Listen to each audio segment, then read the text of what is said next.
What's going on? It's Roger for F31 Club and Infiniti M30s in general. One of the common issues that the Infiniti M30 Coupe has is the electronic climate control has various issues, whether display is showing but still working, um, shuts off intermittently, turns back on intermittently.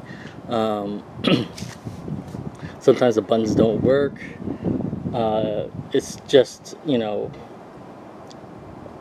few issues that have to do with connections and whatnot with the solder on the board itself. So one of the things I had when I got my first M30 and the unit was dead, and I lived in Washington at the time, so you need your defrost when driving and all that.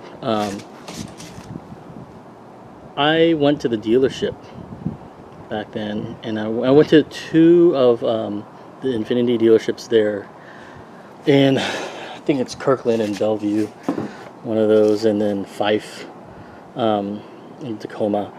I went to the Infiniti dealerships there, and I said I wanted to get a climate control. How much would it cost? And they told me, this was in 2005, $1,000 if they had one. So that wasn't guaranteed, and it was just way too much. My first M30 I got for $100.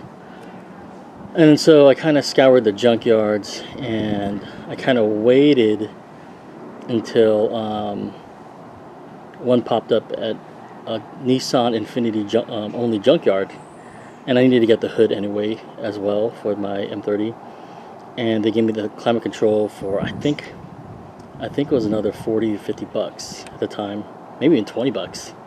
So ever since then I've kind of, anytime I've come across an Infiniti M30, I just keep in mind that, man, this was $1,000.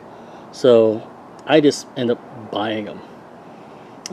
Pick and pulls, I think they usually charge about 30 bucks. I feel also depends on who's actually putting information in, but it's typically about 30 bucks. And I want to say 5 or 6 in Washington State at my parents' place, and here I've collected a couple more, or a few more. I had about 6. I sent one to Hawaii, and then I got 2 more, and this is one of them. And I sent it to Hawaii because one of the guys out there, Rennie, aka One Via, actually is redoing the soldering boards. I'm redoing the motherboards, and resoldering stuff, and he's brought dead units back to life. And so my first dead unit, which was out of my black M30,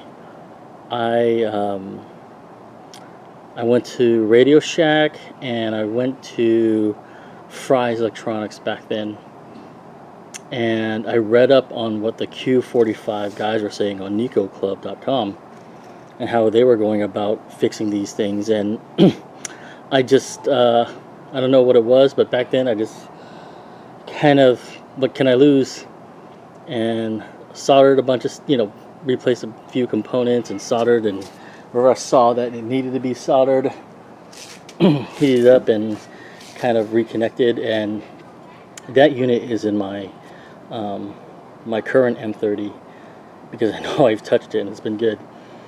But like I said, over the years I just kind of whenever I come across M30 and I'm like, 30 bucks compared to $1,000, why not have a few?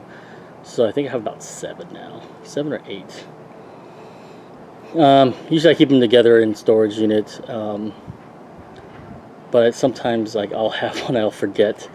It might be in the trunk of my car, or I found one in my Previa that I totally forgot about when I went to the junkyards a couple years back and picked one up. But that's one of the things I try to do with M30s, is that when you get to this level, you start to preserve some of these things. And even though I don't need 10, 12, 15 units, I've always, for some reason, just kept it in the back of my mind, like, hey, you know what? These were $1,000. Why not just grab it for $30? And it's been more of a collecting deal than an actual, let me fix them all up and try to sell them. But I don't know if will ever get to that level. You know, I'm pretty sure in a long time from now, we probably will. But for now, this is what my goal is. And anyways, afterthewineclub.com. Check it out.